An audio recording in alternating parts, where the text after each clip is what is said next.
On pense tout savoir sur notre passé. On croit que l'histoire est une ligne droite, parfaitement tracée, des hommes, des cavernes à l'ordinateur quantique. Mais si ce que l'on nous enseigne depuis l'école n'était qu'une version simplifiée. Dans cette vidéo, on va découvrir 5 objets mystérieux, découverts totalement par hasard, mais leur existence soulève une question troublante. Se pourrait-il qu'une ou plusieurs civilisations avancées aient existé bien avant nous? En 1938, un archéologue autrichien du nom de Wilhelm König effectue des fouilles non loin de Bagdad, en Irak, et parmi des poteries vieilles de 2000 ans, il découvre un étrange petit objet, une jarre d'argile de 15 cm de haut, qui contient un cylindre de cuivre et une tige de fer, et le tout est fermé par un bouchon de bitume. À première vue, rien d'exceptionnel, mais en examinant de plus près, König émet une hypothèse explosive. Et si cet objet était une pile électrique? Parce que tous les composants sont là. Un récipient, un contenant à électrolyte, peut-être du vinaigre ou du jus de raisin, une électrode en cuivre et une autre en fer. Et en 1940, il va tenter l'expérience et il la reproduit. Et ça fonctionne. L'appareil a une tension d'environ 1 volt. La presse s'emballe complètement. L'idée fait son chemin. Si les civilisations antiques avaient découvert l'électricité avant Volta ou Tesla, mais pourquoi faire? Certains avancent des hypothèses farfelues. Alimenter des lampes, c'est peu probable. Réaliser des électrochocs, encore moins. Mais si c'était pour de l'électrolyse, et même que la célèbre émission Mythbuster en ont construit, et voilà ce que ça a donné. Makes a lemon look good. The results are similar with other possible ancient acids like grape juice and vinegar.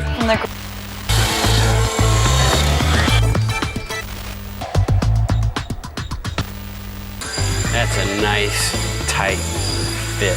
Now I'm going to test the voltage. 0.269. A shocker by any definition. Oh wait, yeah, that was a little bit of a shock.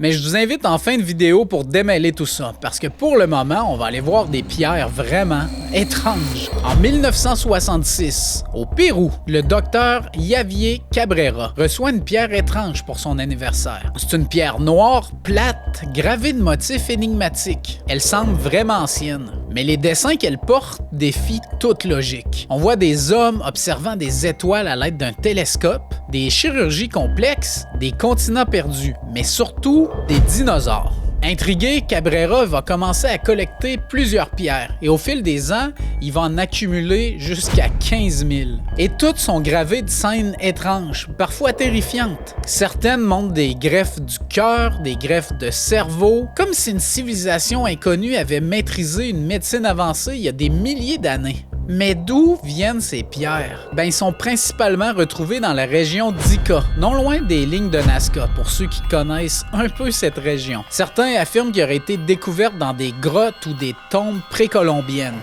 D'autres parlent de faux, et c'est ce qu'on va voir tout à l'heure. Parce qu'on retrouve un autre objet bizarre en Égypte. Dans le temple d'Hathor, à Dendera, il se trouve une représentation sculptée qui a fait beaucoup couler d'encre. Et sur ce bas-relief, on peut observer une forme allongée, bulbeuse, qui est traversée par un serpent. Et pour certains égyptologues, il s'agit simplement d'un symbole religieux, tout simplement. Mais le serpent serait un signe d'énergie divine, et la forme allongée représenterait le lotus, ou un utérus cosmique. Mais d'autres y voient une ampoule électrique. Il faut avouer que la forme ressemble étrangement à une ampoule incandescente avec son filament au milieu. Et certains affirment même que le socle sur lequel repose cette chose ressemble comme 2 gouttes d'eau à une bobine de Tesla. Théorie folle peut-être, mais un ingénieur autrichien, Walter Garn, a tenté de construire un prototype inspiré du dessin. Et ça marche! Il parvient à créer une lampe fonctionnelle. C'est sûr que si tu essaies de fabriquer une lampe, tu vas y arriver. Mais bon.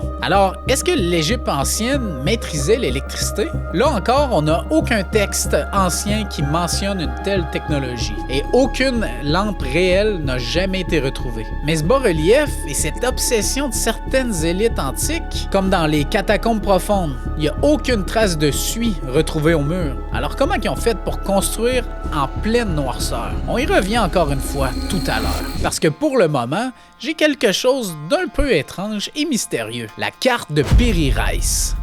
En 1513, un amiral ottoman du nom de Piri Reis dresse une carte du monde. Jusque-là, rien d'anormal. Mais ce qui intrigue, c'est le niveau de précision de la carte, surtout concernant les zones censées être inconnues à l'époque. On y voit les côtes de l'Amérique du Sud parfaitement dessinées, mais surtout une représentation partielle du continent antarctique, sans glace. Mais l'Antarctique a été découvert officiellement qu'en 1820 et sa topographie sous-glaciaire uniquement grâce à des satellites modernes. Alors comment Piri Reis a-t-il pu cartographier une région invisible à l'œil nu? Il affirme que dans ses annotations, avoir utilisé une trentaine de cartes anciennes, certaines qui remonteraient à l'époque d'Alexandre le Grand. Mais des cartes venues d'où? D'une civilisation oubliée? Certains y voient la preuve d'une connaissance ancestrale de la planète qui aurait été transmise de génération en génération et qui aurait été perdue au fil des siècles. Et d'autres parlent d'artefacts atlantes. Oui, de l'Atlantis, ou de survivants d'une époque antédiluvienne.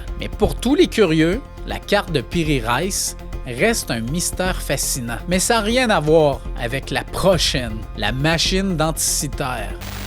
Un groupe de pêcheurs d'éponges découvre, au large de l'île grecque d'Anticythère, une épave qui date du 1er siècle, avant notre ère. Parmi les statues retrouvées, il va y avoir un amas de métal corrodé qui attire l'attention. Et ça va être seulement en 1902 qu'on comprend qu'il s'agit d'un genre de mécanisme plus complexe. Il semble avoir des engrenages, des cadrans, il y a des inscriptions. Le tout est enfermé comme dans un coffret en bronze. Mais on va devoir attendre les années 2000 et des analyses au rayon X pour dévoiler la beauté de l'objet. La machine d'Anticythère est en fait un calculateur astronomique analogique. Elle permet de prédire les éclipses, les phases lunaires et les cycles olympiques. Parce que oui, elle calcule une période de 4 ans qui revient. Et certains ont avancé cette hypothèse-là. Mais bon, j'en doute un peu. On pourrait penser qu'un tel niveau de technologie aurait apparu autour du 16e siècle. Mais là, on est beaucoup plus avant. Et le pire, c'est qu'elle semble être unique en son genre.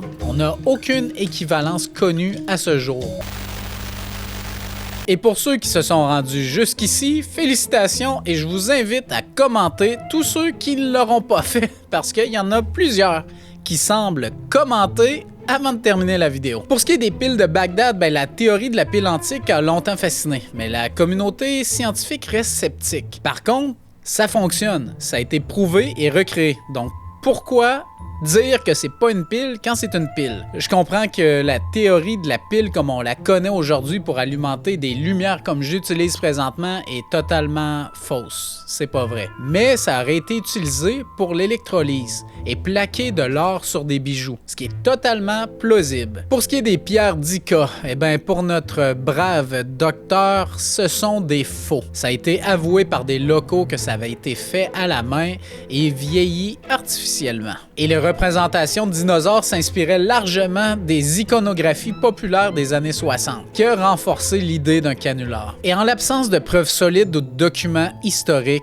le consensus est clair. Les pierres d'Ica sont des artefacts modernes sans aucune valeur archéologique. Est-ce que les Égyptiens ont créé des ampoules à Dendera? L'idée de la lampe, en fait, vient d'une lecture anachronique qui a été inspirée par la forme moderne d'ampoule. Aucune preuve matérielle ni documentaire vient soutenir cette idée-là. Et pour ce qui est de l'absence de résidus de suie qu'on entend souvent dans certaines explications, c'est assez simple. Ça pourrait être l'utilisation de miroirs, qui fait totalement du sens, vous pourrez l'essayer à la maison. Un jeu de miroir pour diriger la lumière du soleil, ou encore des lampes à l'huile. Pour la carte de Piri Reis, cette carte-là est totalement authentique, mais je vais vous inviter à prendre un papier, un crayon et essayer de dessiner des côtes en voyageant sur un bateau. Je vous confirme que ça va pas du tout ressembler à ce qu'on peut s'imaginer. Et ce qu'on suppose être l'Antarctique pourrait être en fait une déformation de la Patagonie ou encore de zones sud-américaines.